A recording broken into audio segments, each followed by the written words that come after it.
오영석 박사 별세. 문제없이 성장하는 젊은이가 오히려 불안해. 자제들을 프랑스 정계의 유력 인사로 키워낸 오영석 전 프랑스 국립은문과학원 교수가 어제 낮 12시 8분 서울대병원에서 간암 투병 중 세상을 떠났습니다. 향년 74세입니다. 고인은 1948년 황해도 해주에서 태어나 용산고와 고려대화학과를 졸업했고 1973년에 국방과학연구소에 들어가 초기 미사일 개발에 참여했습니다. 그는 이후 프랑스 국영화학회사 롱프랑 중앙연구소 수석연구원을 거쳐 인서교수로 재직했으며 25년간 프랑스에 머물며 재벌 한국과학기술자협회 회장과 제유럽 한국과학기술자연합회 회장을 지냈습니다.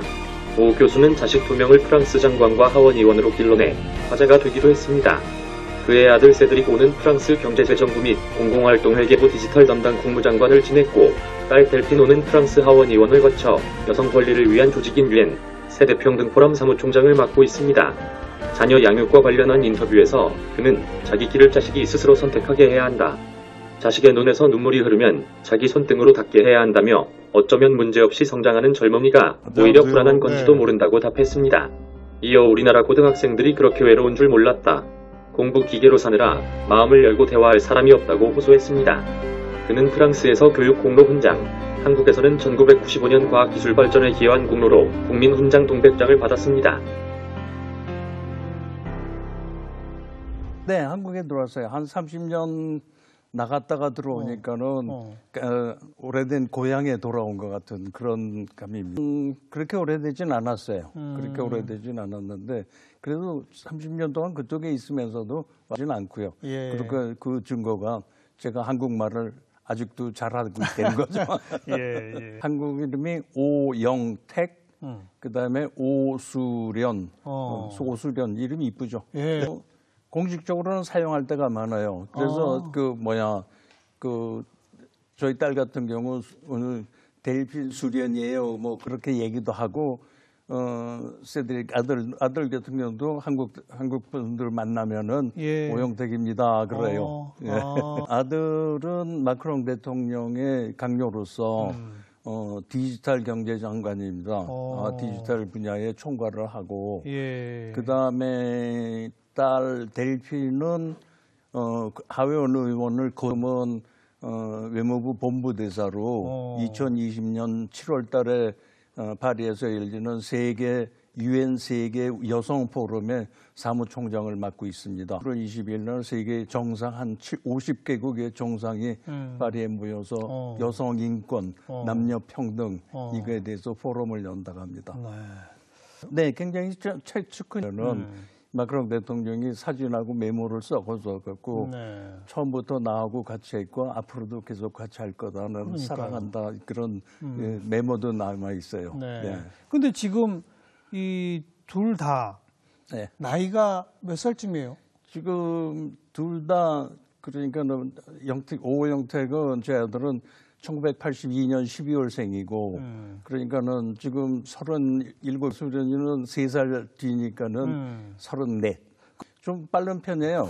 빠른 편이고 그래도 나이가 젊은 데 비해서 굉장히들 성숙해요. 그러니까는 좀 자기네들 성격이 그렇든가 그렇지 않으면은 배운 게 그런 것 같아요. 아니요. 그냥? 아버지가 무슨 애들의 장래를 얘기를 해요. 그 장래는 자기 자신들이 결정하는 거니까 저는 앞으로 너희들이 뭘 하겠다 그러면은 저는 항상 보여주는 거예요. 그러니까 경험하고 그다음에 보여주면서 너희들이 이런 걸 하겠다 그러면 이런 거에 대한 장래는 어떻다. 그런 거를 보여주는 거지. 절대 부모로서 자식이 뭐 해라 이러고 결정 안 내는 거는 큰 잘못이죠. 기분 좋죠. 직책이 중요해서 그런 게 아니라 자식들이 직업인으로서 잘 나가고 잘 열심히 한다는 거 저는 즐거운 마음이죠. 그러니까는 그런 데다가 그 일에서 자기네들의 실력을 마음껏 발휘하니까 그게 아주 기분 좋은 일입니다. 저 한국 아빠들이든가 한국 부모들에 대해서 저는 좀 생각을 해봐야 될 것 같아요. 왜냐하면은 인간이라는 게 부모 자식 시간이라도 각자의 인생을 살아야 되고 네. 또 한 가지는 그렇잖아요. 인간이라는 게 전부 다 모두 다 불완전한 인간 아니에요. 네. 불완전한 객체죠. 네. 그런데 나같이 불완전한 사람이 어떻게 다른 한 인간에 대해서 책임을 지고 장래를 선정해도 그래요. 만약에 잘 되면은 다 좋지만은 부모가 다 잘 되라, 자식 잘 되라고 얘기를 하지만은 만약에 잘못됐다 그러고요. 그러면 나중에 가서 얘야 내가 네 장래를 망쳤구나 이렇게 얘기할 수 없는 거 아니에요. 그러니까는 부모가 해야 되는 거는 그래요. 그 경험을 보여주는 거, 그러니까는 경험을 쌓게 해주는 거는 막루의 경험에 많다는 거는 막루가 높다는 얘기란 말이에요. 막루가 높으면 멀리 볼 수 있죠. 그렇죠. 멀리 보면은 벌써 대비를 빨리 할 수 있고 그다음에 그거에 대한 그 방향 감각이라든가 모든 거를 자기가 나가의 방향을 확실히 볼 수 있는 거죠. 네. 그 부모는 보여주는 거예요. 결정하는 게 아니에요. 저는 그렇게 생각해요. 하나 책임질 수 있는 거는 왜냐하면 어렸을 때 그 클 때까지 성령이 될 때까지 복지나 건강이나 이거는 책임을 져야죠. 그렇죠. 그거는 자기 자신들이 할 수가 없는 거니까 그거 외에는 장래를 책임진다는 거는 어불성설입니다. 사실 한국 부모들이 저는 자식을 모른다고 생각해요. 진짜 몰라요. 그러니까는 자식의 취향이라든가 무슨 그 자식을 자세히 들여다보지도 않은 상태에서 자기가 결정가가 무슨 거가 그건 말이 안 되는 거죠. 자식들을 자세히 내면을 들여다볼 줄 아는 그런 눈이 필요합니다. 네. 그래서 제가 이게 처음 얘기하는 거지만은 1973년도에 제가 군대를 끝나고 소서문 육교를 지나가다 보니까는 거기 그 당시에 TBC TV가 있었어요. 그래서 아나운서 시험을 봐서 그런데 가만히 생각해보니까 이건 내가 할 일이 아니다. 그런 생각을 하고서는 왜요? 홍릉에 홍릉기계라고 있어요. 국방과학연구소인데 그렇게 국방과학연구소. 원래 전공이 저는 화학이에요. 화학. 화학인데 그래서 국방과학연구소 가서 이제 일하겠다 그랬더니 좋다고 그래요. 테스트를 거쳐서. 그래갖고선 제가 처음에는 수류탄 개발을 했어요. 무기 개발 엔지니어예요, 원칙으로는. 개발하고 박격포탄 개발하고 그다음에 그러다가 미사일 개발이 이제 떨어졌어요. 한국 최초 미사일 개발을 하는데 제가 그 추진체를 분해를 했어요. 망치 하나 갖고. 그래서 이게 어떻게 생겼나. 그렇게 해서 보고서는 그거를 똑같이 만드는 게 그러니까 리버스 엔지니어링이죠. 그래서 우리는 그때 나이키 호크 미사일을 어디서 구하다가 그 분해 책임을 맡았어요. 추진체를. 그러고서는 이제 리버스 엔지니어로 그걸 다시 만드는데 아무래도 저희가 아무것도 모르는 상태니까는 기술이 필요하잖아요. 어렵죠. 미국은 기술을 주려고 그러지는 않았고 프랑스가 기술을 준다. 그래갖고서는 이제 프랑스로 출장을 가게 돼 있어요. 실습을 기술 이전 받으러. 그러니까 불어를 배워야죠. 가서 먹고 살라 그러면 불어를 배워야죠. 그래서 효현동에 있는 알리앙스 프랑스에 가서 기술을 이제 불어를 배우기 시작했는데 그때 저는 프랑스인을 처음 만났어요. 처음 봤어요. 그래서 그 영어 강사 선생님이 이제 프랑스인이었는데 그래서 말을 배웠어요. 한 3개월 반 정도 배웠나? 그러고서는 나중에 이제 헤어졌다가 어떻게 만나갖고 그 다음에 이제 서로 친하게 됐어요. 그래서 그 당시에 제가 한국에서 국방과학연구소에 계속 있을 때 무슨 일이 있었냐면은 보안대에서 이게 이상하다 이거야. 미사일 엔지니어를 외국인 여자가 자꾸 왔다가 만나고서는 떠났다가 다시 유출이 아닌가. 간첩이구나. 그런 생각을 했을지도 몰라요. 불어 가르쳐준 강사 선생님이라는 걸 몰랐군요. 알았죠. 알았는데도 강사를 나중에 그러니까 제가 왔다 갔다 하니까는 그래서 취조를 받았는데 그 취조받는 게 인격적으로 정말 모욕이 돼요. 저는 그런 박정희 정권 때 어떤 유신에서 남삼이고 뭐고 그런 게 많았었잖아요. 정보교통에.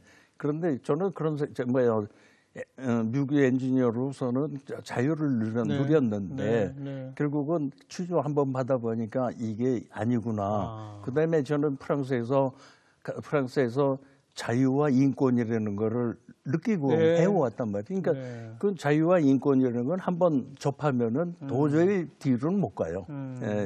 그래서 이건 내가 한국을 떠나겠다.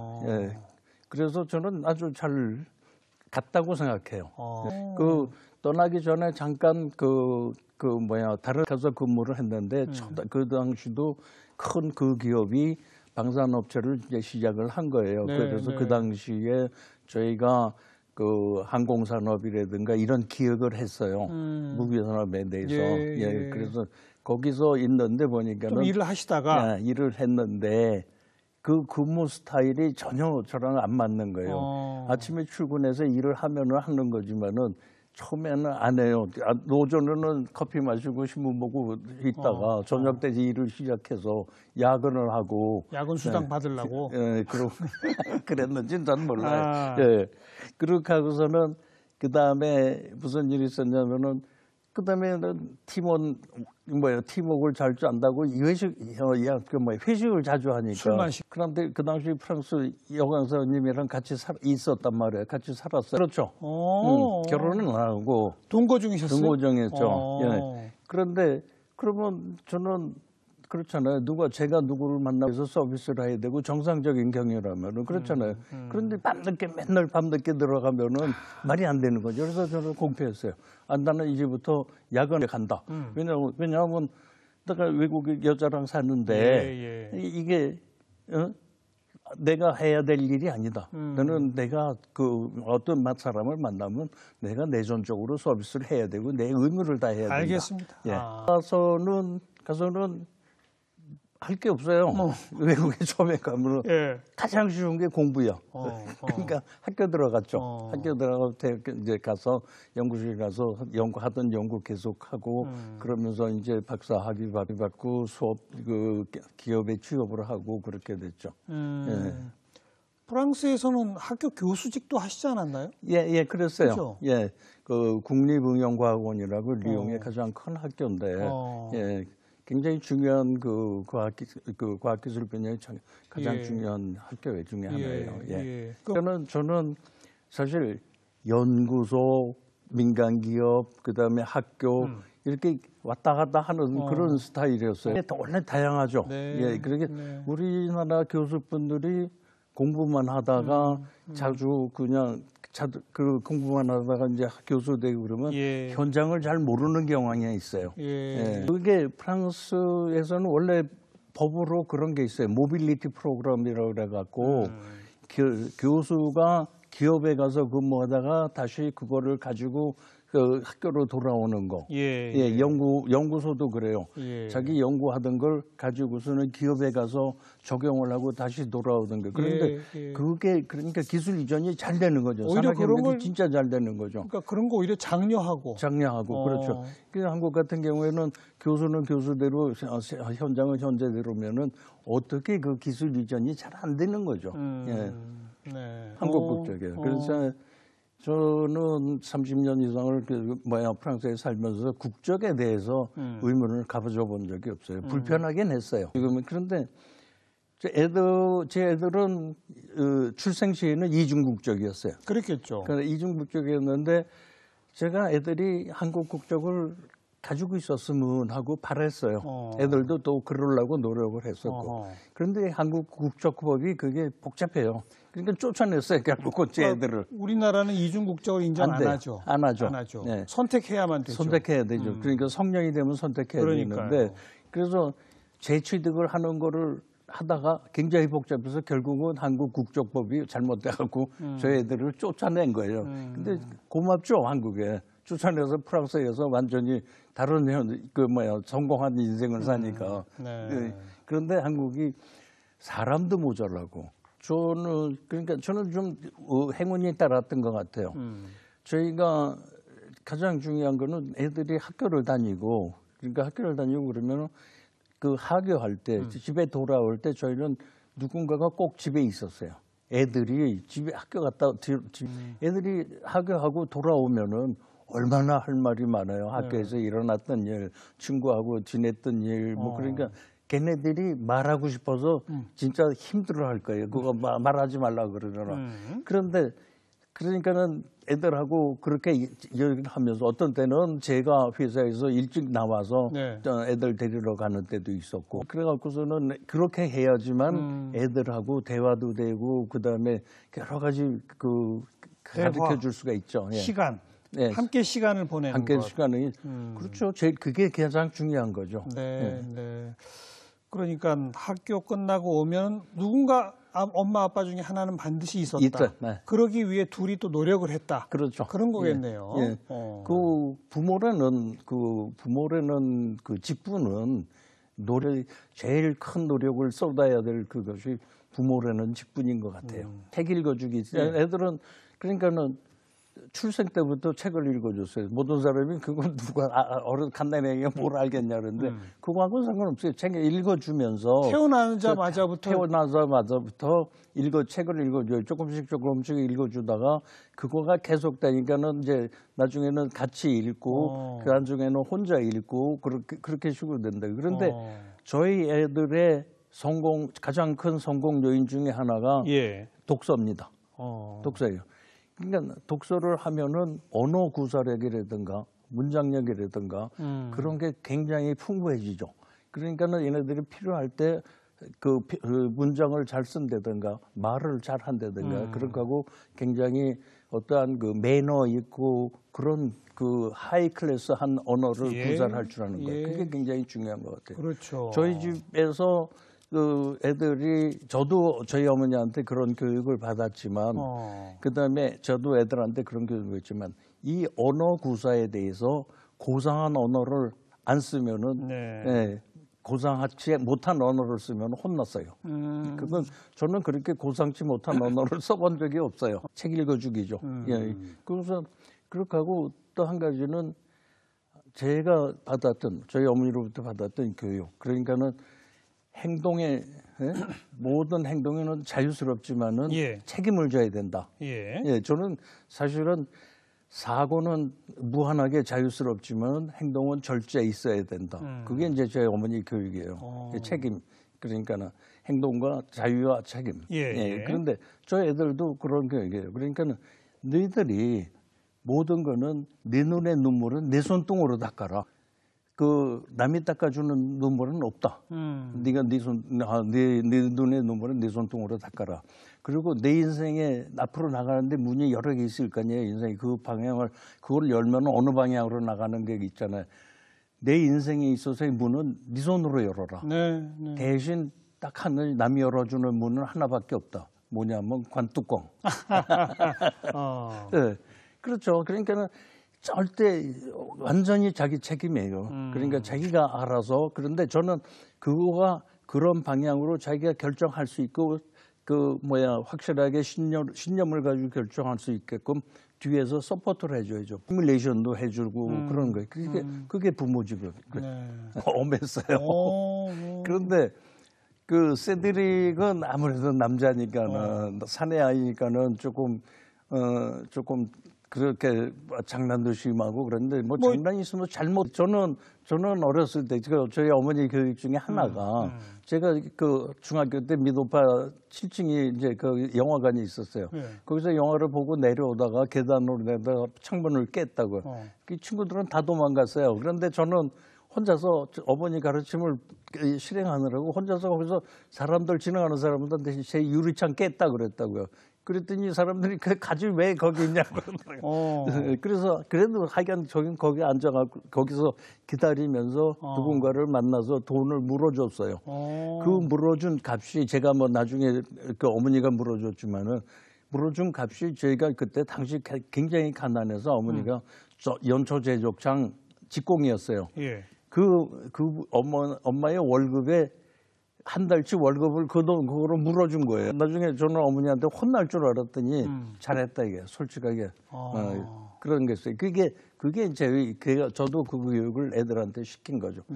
가장 책임과 그다음에 자유와 정직 이것이 굉장히 중요하다. 그런 것이 그게 제 교육이었어요. 그럴 때는 설명을 해주죠.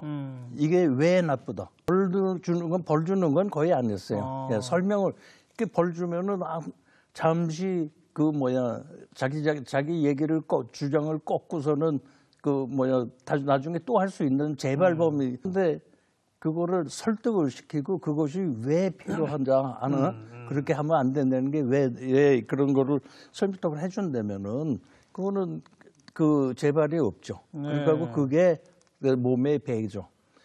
또 한 가지 저희가 아주 공을 들여서 교육한 거는 에티켓과 매너. 에티켓, 매너. 그게 굉장히 중요했어요. 왜냐하면 이걸 중요시 생각하신 이유는 뭡니까? 왜냐하면 그거는 사람이 에티켓이라든가 그런 거는 사실은 사람과 사람이 복잡한 사회에서 살아가는데 서로 즐겁기 위한 그러니까 서로 즐겁기 위한 기본 규약인데 그거를 안 지키면은 결국은 사람에 대한 예라든가 모든 거를 파괴하게 되는 거죠. 그래서 그렇게 하고 21세기라든가 이럴 때 저희가 에티켓이 지금 많은 사람들이 그런 생각을 해요. 구닥다리 생각이다. 에티켓이나 매너다. 아니죠. 아니 젊은이들 보세요. 그리고 우리나라의 문제가 저는 그럴게요. 그러니까 몇 세대 동안 이 에티켓이라든가 매너라는 게 가르치질 않아서 자꾸 이게 그런 비매너, 비에티켓이 세습이 돼요, 지금. 사회가, 한국 사회가. 보세요. TV 같은 데서 보면은 에티켓 중에 하나가 남자는 여자 앞에 모자를 안 써요. 그리고 밥 먹을 때 모자를 안 써요. TV 보면은 좀 요새 모자 쓰고서는 그렇게 하고 너무 그런 식으로 비매너를 자랑스럽게 생각한다고요. 저는 그게 잘못됐다고 생각해요. 그렇게 하고 에티켓과 매너에 정통하면은 세계 어느 나라를 가든 환영받죠. 환영받죠. 그래서 자유, 책임, 정직, 에티켓, 매너, 독서. 외국어는 특별히 교육을 안 했어요. 그런데 외국어를 하나 더 안 되는 거는 세계를 하나 더 얻었다는 얘기거든요. 그렇죠. 왜냐하면 우리 생각은 언어에 의해서 그러니까는 외국어를 하나를 더 한다 그러면 그 나라 사고와 문화와 모든 것을 쉽게 더 이해할 수가 있는 거죠. 그래서 특별히 외국어를 가르치진 않았어요. 그렇게 두 가지 이제 세드릭이 났을 때는 제가 세드릭 가고 이제 불렀어요. 그러냐면 제왕절개를 났는데 제가 그 앞에 있었어요. 그때 할 때. 그래서 나왔는데 보니까는 그래서 이렇게 의사 선생님이 꺼냈는데 그래서 제가 세드릭 그랬다고요. 그런데 이름을 지어 놓으셨구나. 이름을 지어 놨어요. 이름을 지은 그 이름 원칙도 뭐냐면 세계 어느 나라 언어로 부르든 똑같은 이름에 부르게. 예를 들어서 리차드. 영어의 리차드는 불어로 부르면 리샤, 그러면 리카르도, 그럼 틀리단 말이에요. 이건 다 똑같아요. 세드릭 델핀이 그래서 제가 그렇게 이름을 지은 거예요. 그러니까 국제적인 마인드를 얘네들이 그다음에 갔을 때 국제적으로 놀아라. 그런데 델핀이 나는 거는 델핀은 이제 정산분만 했는데 제가 수련화 그랬다고요. 나올 때. 한국 이름으로? 한국 이름으로. 그랬더니 그게 제가 왜 그러냐면 어떤 논문을 읽었는데 출생 시에 외국어로 불러주면은 외국어를 더 잘한대요. 그랬더니 수련이가 외국어를 굉장히 잘해요. 굉장히 많은 나라 말을 해요. 본인은 그 얘기하면 혼나는데 제가 한 10개국어는 뭐 잘하는 거 있고 못하는 거 있지만은 10개 나라. 그런데 제가 그렇게 얘기하면 본인이 그렇게 얘기하지 말라 그런다고요. 뭐 페르시아어도 하고 옛날 그리스어도 얘기하고 뭐 그래요. 그게 그러니까는 프랑스의 교육이라든가 제 교육에 관한 그런 것 같아요. 교육이라는 거는 하나의 사이클이에요. 그렇죠. 그러니까 인지하고 분석 비평하고 종합하고 그다음에 행동하는 게 하나의 교육의 전체적인 사이클 이런 걸로 생각을 해요. 그런데 프랑스 교육은 거기에 근접해요. 근접했는데 한국 교육은 인지 정도에서 그치는 것 같아요. 맞아요.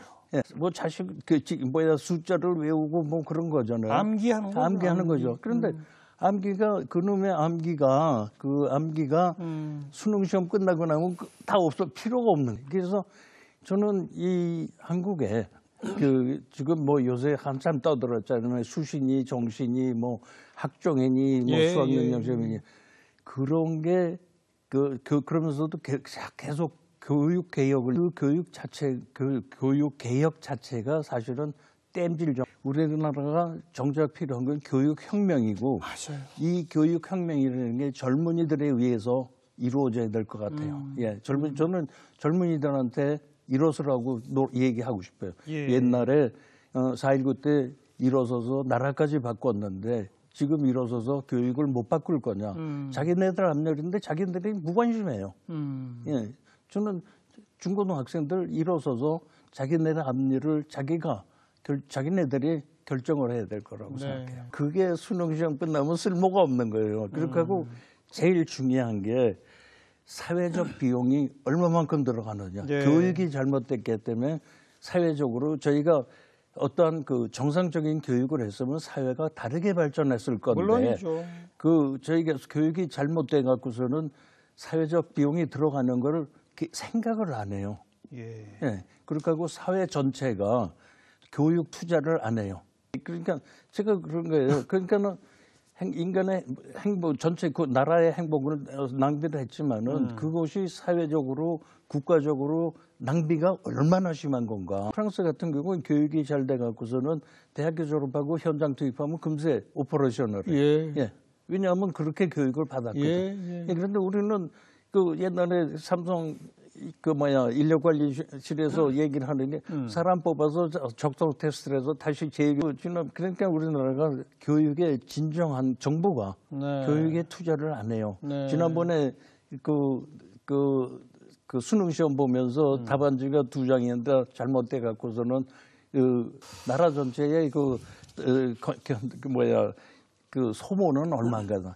그러니까 저희는 교육을 재해석하고 교육 혁명을 일으켜야 돼요. 그게 저희가 젊은이들이 해야 되고 또 한 가지는 그런 것 같아요. 학생들도 사회 이론이요. 교사들도 사회 이론이고 학교도 사회 이론이고 모든 사람이 다 사회 이론이에요. 그런데 교육만 잘못됐다고 얘기를 해요. 아니죠. 그 사회라는 거를 저희가 사회의 그런 인식을 바꿔야 될 생각이에요. 저는 그러니까 한국을 떠나서 프랑스에 갔을 때 굉장히 많은 생각을 했어요. 나는 누구고, 내가 떠나온 사람들, 그러니까 한국 사람들은 누구고, 내가 같이 사는 사람들은 누구고, 내가 앞으로 만날 사람들은 누군가. 여기에 대해서 굉장히 생각을 많이 했어요. 그래서 저는 한국인들이 모르는 한국인 굉장히 잘 알아요. 그러니까는 예를 들어서 제가 프랑스에 있다 한국에 오면은 대중교통 타고 다니면서 사람들이 얘기하는 걸 들어요. 아, 이 사람들이 단어를 이런 걸 쓰고 막 표현을 이렇게 한다. 그러면 이게 의식이 어떻게 바뀌고 있구나. 이런 거라든가 이게 앞으로 잘 되려면 어떻게 생각해야 되나. 저는 그렇게 단순히 혼자서 생각하고 이렇게 하는 게 좋겠다고 그래서 지금까지 제가 가지고 있는 모든 철학과 그런 생각이 사실은 제 개인의 그런 걸로 생각한 거예요. 네. 그러니까 아무래도 완전히 문화와 의식과 교육의 기본 철학부터 다른 두 나라를 완전히 어쩔 수 없이 경험하시게 되면서 아, 한국에는 이런 문제가 있구나라고 하는 거를 뼈저리게 느끼신 거네. 그렇죠. 그러니까 사람이 외부를 접촉해야지. 그러니까요. 혼자 한국에 있는 사람들보다는 외부를 접촉하고 제가 한 50개국을 다녔어요. 다니면서 여행을 하면서 저는 그 나라를 다니면서 자연은 별로 생각을 해요. 그렇지만 문화, 사람 만나서 얘기하는 거 그런 걸 주고요. 그렇게 사람을 만나고 많은 외국인을 만나면 서로 얘기하면은 아, 이 사람들은 이렇게 생각하고 그것이 어떤 결과가 있고 어떤 그런 합리적인 생각이다. 이런 게 항상 배우죠, 저는. 사람, 그래서 모든 만남과 만남은, 사람과 사람의 만남은 거기에 꼭 배움이 있어요. 네, 저는 그렇게 생각해요. 네. 그런데 또 어떤 뭐 교육학자의 분석에 의하면 네. 한국에서 미국이나 이런 사회로 이주해가지고 아이들 키우고 공부시키는 한국 분들 있지 않습니까? 네. 교포들. 네. 그 교포의 자녀들이 대학은 잘 간대요. 네. 그런데 나중에 직장에 취직해서 승진을 못 한다는 거예요. 그렇죠. 네.